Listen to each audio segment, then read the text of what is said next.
Suatu kali Nabi bertanya kepada sahabat,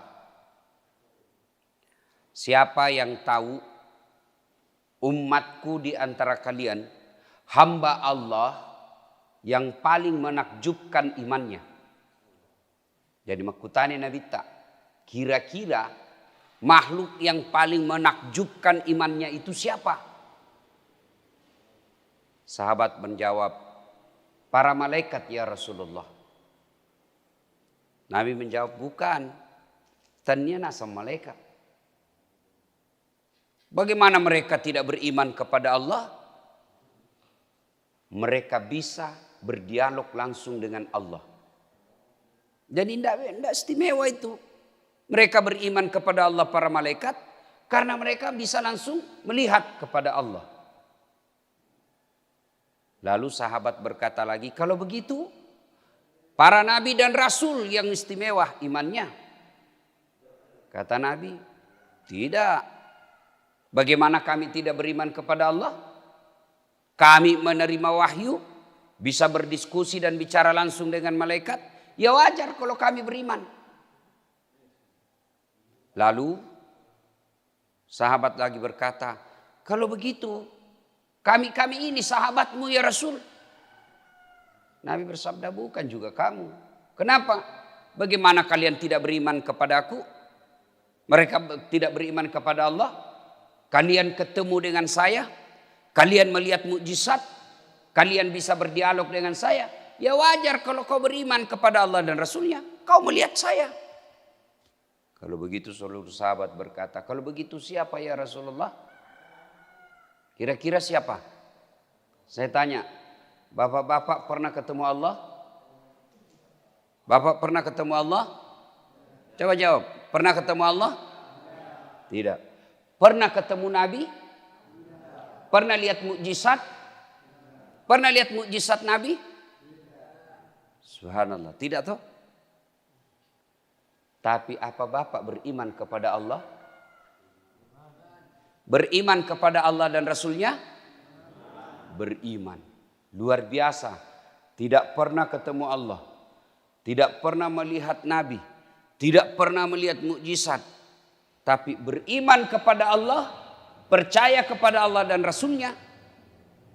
Maka kata Nabi, kalian inilah yang menjadi orang-orang yang menakjubkan imannya. Yang insya Allah bersama saya nanti minum di telaga Al-Kautsar. Kita semua lah ini. Tidak pernah lihat Nabi. Tidak pernah ketemu. Tidak pernah lihat mukjizat. Tapi kita datang sholat subuh. Itu bukan karena menunggu hadiah. Bukan karena mengharap bonus. Ada pembagian baju seragam. Ada pembagian sembako.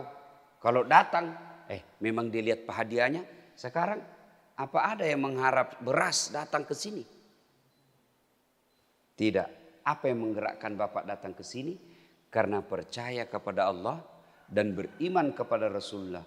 Maka itulah orang-orang yang menakjubkan imannya. Kita lah semua ini. Tapi apa cukup sampai di situ? Belum. Sebab Nabi pernah.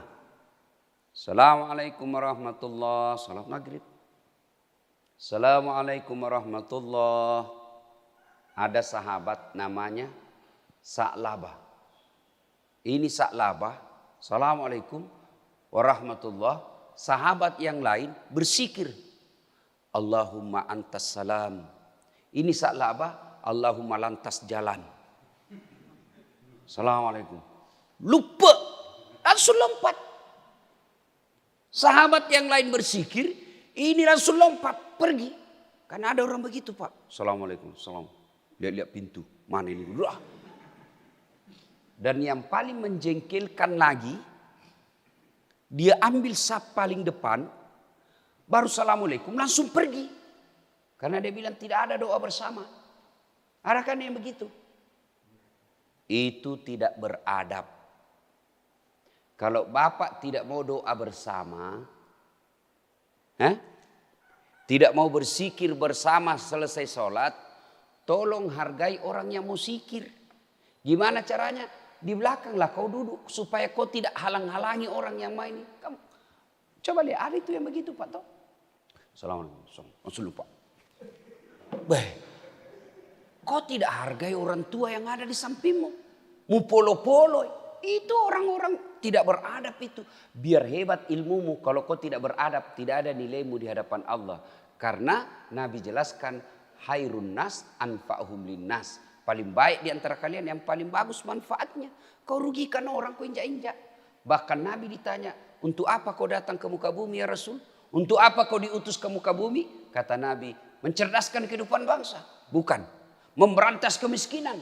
Bukan. Untuk apa? Liutammimal makarimal akhlak. Memperbaiki akhlak. Kira-kira kalau bapak assalamualaikum masih sikir-sikir tiba-tiba dipotong. Tersinggung apa tidak? Tersinggung apa tidak? Tersinggung pak. Mau kurang jarak nih ya.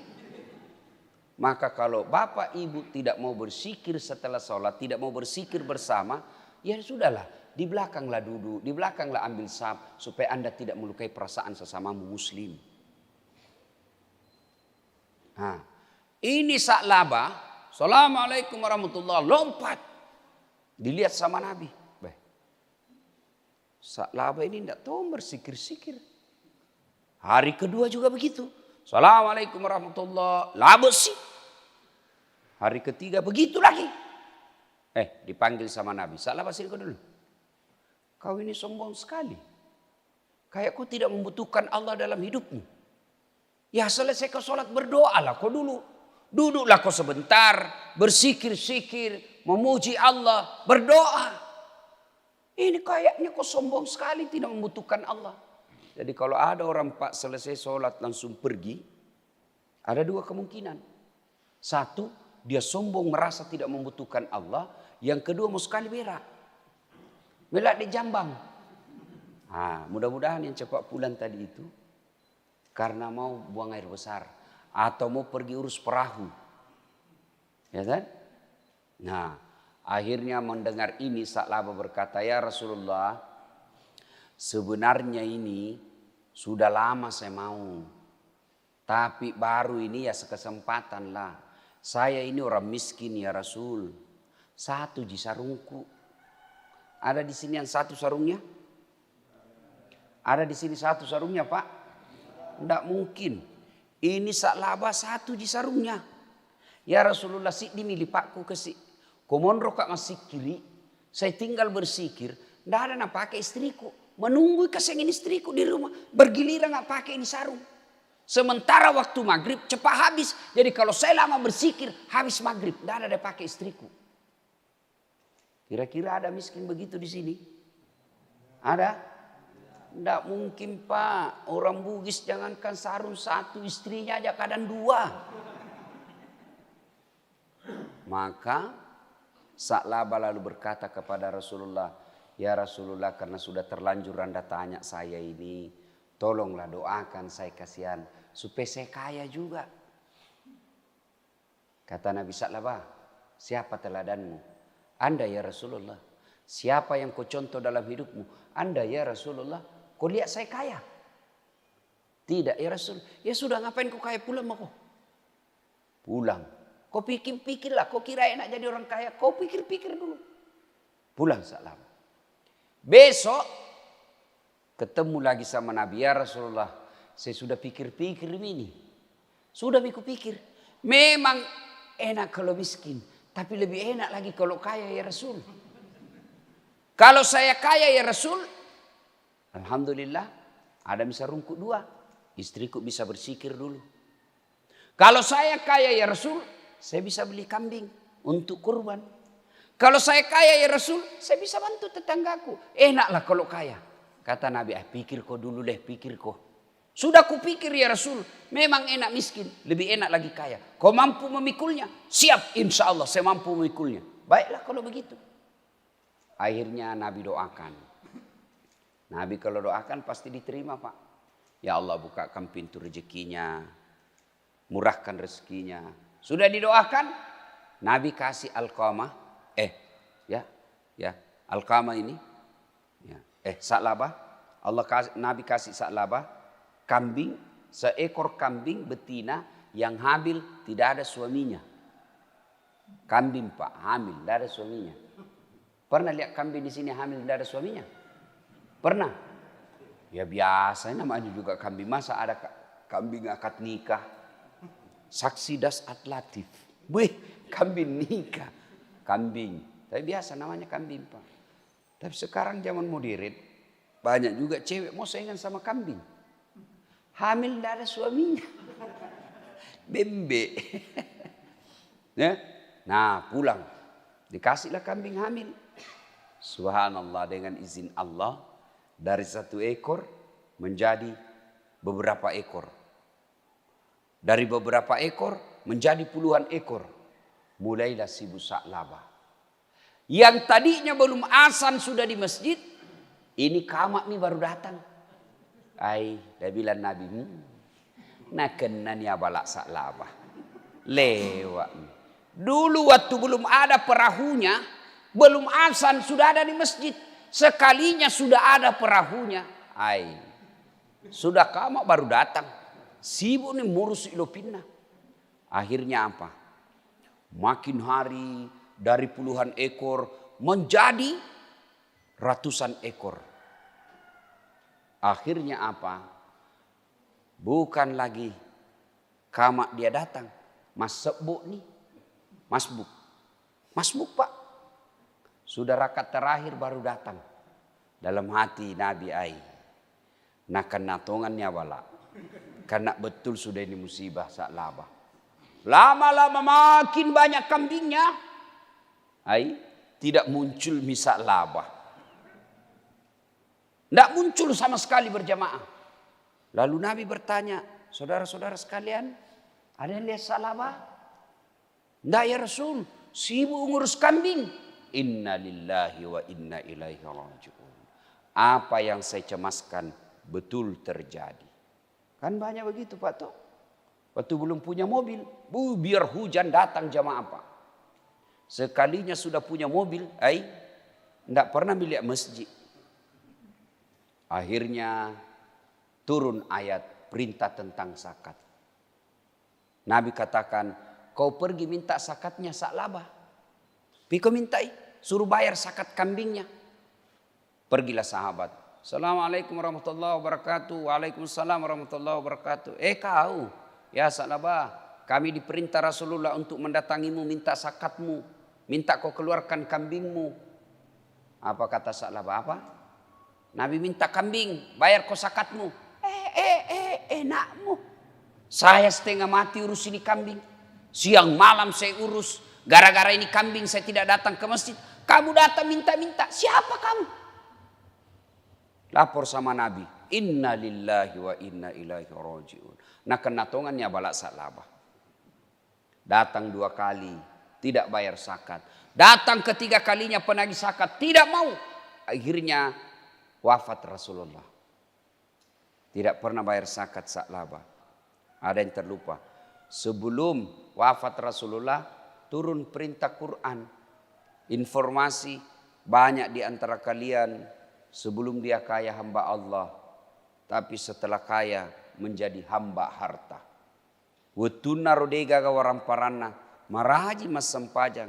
Si sekalina mega waram parana. Nalupai ni punga Allah Ta'ala. Lebih nasompa ni waram parana. Ayat ini disampaikan kepada Sa'labah.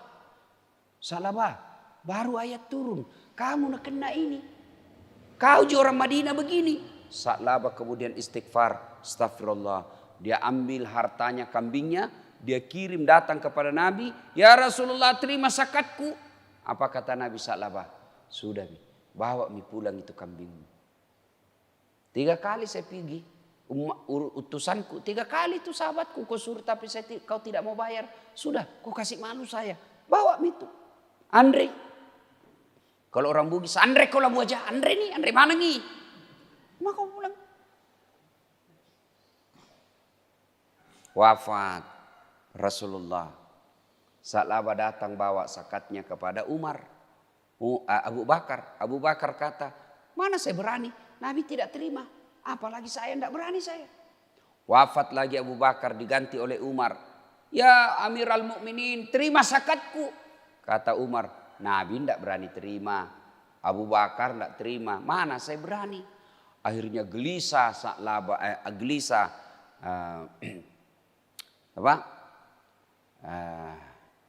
Gelisahlah ini sahabat ini, tidak bayar zakatnya, sengsara perasaannya. Alqamah ini, ya, Sa'labah maksud saya, sengsara dia. Wih, Nabi tidak terima zakatku, Abu Bakar tidak terima zakatku, Umar tidak terima zakatku. Dia gelisah. Akhirnya apa? Bangkrut. Mati semua kambing-kambingnya, hilang semua kambing-kambingnya, jatuh miskin dan dikabarkan dia matinya dalam keadaan fasik. Nauzubillah min zalik. Nah, banyak di antara kita begitu, Pak.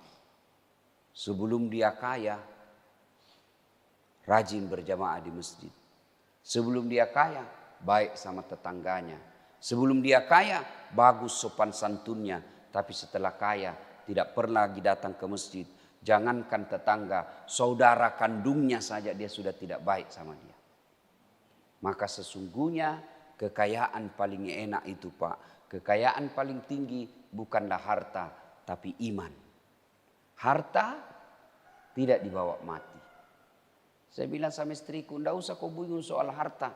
Nah, kau tidak bawa mati itu harta. Nah, bilang memang tidak dibawa mati, tapi kalau tidak ada harta rasanya mau mati. Iya toh? Nah, Bapak Ibu Saudara-saudara sekalian, Sa'labah ketika tidak punya kambing, nikmat hidup iman dia dapati. Dia datang berjamaah di masjid dan itu sisi mulia di hadapan Allah Subhanahu wa taala. Tapi setelah dia punya kambing ratusan ekor, akhirnya imannya hilang. Dan orang kaya itu, Pak, jangan pikir enak jadi orang kaya. Itu orang kaya itu banyak pertanyaannya nanti di akhirat. Ditanya kambingnya, ditanya perahunya, ditanya mobilnya, ditanya tabungannya, ditanya semua itu rumah-rumahnya. Banyak pertanyaan. Kalau kita orang miskin apa mau ditanyakan? Rumah, kontrak. Mobil, angkutan umum. Motor, Grab, Gojek. Sepeda, enggak punya. Apa mau ditanyakan? Apa pi? Cincin palsu 10.003. Apa mau ditanyakan nih, Pak? Coba orang kaya biar giginya ditanya. Itu emas di gigimu dari mana kau dapat itu? Itu ditanya semua, Pak. Jamu itu kalau dilihat gajimu enggak bisa kau beli itu. Dari mana? Mau ditanya semua. Kalau kita orang miskin jam tidak ada. Jadi cepat. Itu orang kaya. Masuk juga surga tapi mega pakutanana, Pak. Orang miskin sudah dalam surga. Orang kaya masih ditanya. Jadi ada cerita. Tersangka pertama maju. Nama Inem. Pekerjaan pembantu rumah tangga. Gaji. Hartamu kau dapat dari mana? Gaji bulan-bulan. 1,5 juta. Jadi pembantu. Tuhan sebenarnya tidak ada cita-citaku jadi pembantu. Tapi karena tidak ada ijazahku, tidak ada sertifikatku, mamaku sakit di kampung, ya saya jadi pembantu supaya ada gaji saya belikan obat mamaku kasihan. Tiap bulan kekirim orang tuaku 1.500.000 untuk saya. Tiap bulan itu. Wih, hebat. Mobil tidak ada. Rumah tinggal di rumahnya majikan. Tabungan apa mau menabung yang mau dimakan bulan-bulan saja tidak cukup. Kau sholat. Bukan cuma 5 waktu, tahajud saya bangun kalau saya ada masalah. Kau puasa, alhamdulillah bukan cuma Ramadan, Senin Kamis saya puasa. Kau sedekah, ya kadang-kala kalau saya beli sayur, saya beli ikan 1.000 rupiah untuk penjual sayur. Bagus kalau begitu. Kau masuk surga, Inem, masuklah surga. Tidak banyak pertanyaannya, Pak. Masuk surga. Beberapa tahun kemudian tersangka nomor 1013 maju. Wih, Nalia Inem, ini bosku. Ini yang paling seke ini. Dia diintip sama Inem. Bagaimana modelnya dia ditanya? Mulailah ditanya, Pak. Nama Haji Waco. Pekerjaan juragan kapal. Mulai ditanya. Itu kapalmu dari mana? Tidak jelas, ditumbuk. Tak lempar matanya satu, Pak. Ditumbuh keluar ke matanya Pak. Itu palu-palunya malaikat kata Nabi 7 kali beratnya dunia dan isinya baru sama. Bayangkan itu Pak. Bayangkan itu palu-palunya. 1 kali di palu-palu Pak. Tak lempar 7 tahun baru sampai. Nah bilang ini mau saya lihat ini bosku. Iya nama paling masih kein banyak bicara ini. Oh ditanya. Tidak jelas Pak. Ditanya lagi mobilmu dari mana? Anu apa? Duh! Ditempelin lagi Pak keluar telinganya. Berdarah-darah nih. Masuk tonji surga Pak. Tapi banyak pertanyaan. Tapi Bapak belur nih. Mak darah-darah mana dia Pak? Bengkok nih mukanya. Patah-patah kakinya. Masuk di surga. Jalan setengah mati. Masuk dia surga. Ketemu sama Inam pembantunya. Dia bilang Inam, Pak Haji. Kenapa Ki? Jangan banyak bicara di situ. Kok dari baru muncul? Saya ini sudah lama di dalam. Kenapa baru muncul? Saya terlambat Inam. Kenapa bisa terlambat? Saya kira ada mobil tak 3. Dia bilang itu mobil banyak sekali pertanyaannya. Ibu bapak saudara-saudara sekalian. Miskin beriman jauh lebih baik daripada kaya fasik. Saya ulang. Miskin beriman jauh lebih mulia daripada kaya jabatan tinggi tapi fasik. Pilih mana Pak? Miskin beriman, kaya kafir. Pilih mana? Pilih mana? Kalau saya pilih kaya beriman. Paling sial sudah miskin, fasik. Sudah miskin, dah sholat. Itulah yang paling sial hidupnya. Nah ibu bapak saudara-saudara sekalian. Makna terpenting dari taklim kita ini. Pelihara iman. Kalau kita miskin harta. Jangan putus asa. Tapi kalau miskin iman, itulah kemiskinan yang paling menyakitkan. Tapi demi Allah, saya jarang melihat orang yang baik sholatnya. Rajin puasa Senin Kamis, ngajinya bagus, tidak merugikan orang, bagus akhlaknya. Jarang saya lihat ia miskin, jarang. Tidak banyak hartanya, tapi bahagia hidupnya. Berapa banyak orang Pak, tidak pernah kita lihat datang masjid sholat. Jangankan 5 waktu, Jumat saja dia jarang. Datang hari Jumat tapi paling terlambat datang, paling cepat pulang. Orang khotbah dia tidur. Begitu selesai khotbah itu langsung bangun. Aliran apa ini? Tidak ada khotbahnya. Bukan tidak ada kau yang tidur dong. Ya kan? Hanya begitu. Tidak pernah datang ke masjid. Tapi kok hartanya banyak? Sesungguhnya harta itu yang Allah berikan. Bukanlah nikmat tapi azab. Ini kan dunia nelayan ini toh. Ya kan? Bapak tahu kalau mepekang, mancing. Pernah mancing Pak? Pernah? Bukan pernah, sering. Itu kalau bapak mancing apa di ujung kain? Apa di ujungnya kail? Apa? Umpan toh? Nah, itu umpan kira-kira mau kasih senang ikan atau tidak? Hah? Mau kasih senang ikan? Tidak, pancing. Namanya dipancing kok. Andre lu tikek kok. Makan. Bah! Berarti orang yang kaya tapi tidak pernah batu agamanya, tidak pernah ingat Allah, sebenarnya dia lagi dipancing. Dikasih makan kok itu pancing, di dalamnya ada kain. Begitu keken makan naik, bayangkan nasibnya itu ikan. Bah! Kepalanya langsung dipotong, direbus, dikasih garam. Coba, begitulah orang kaya yang tidak bagus imannya, dikasih terus supaya dia semakin jauh dari Allah Subhanahu wa taala. Nauzubillah min dzalik. Nah ibu bapak saudara-saudara sekalian, ini saja tausiah kita, mudah-mudahan ada manfaat. Jangan lupa tetap jaga kesehatan. Ya, jangan lagi kita bilang tidak ada corona. Kalau ada orang bilang tidak ada corona sini, saya bawa ke ruang isolasi. Orang yang kena corona jangan pakai masker. Maka caranya adalah pakai masker. Ya.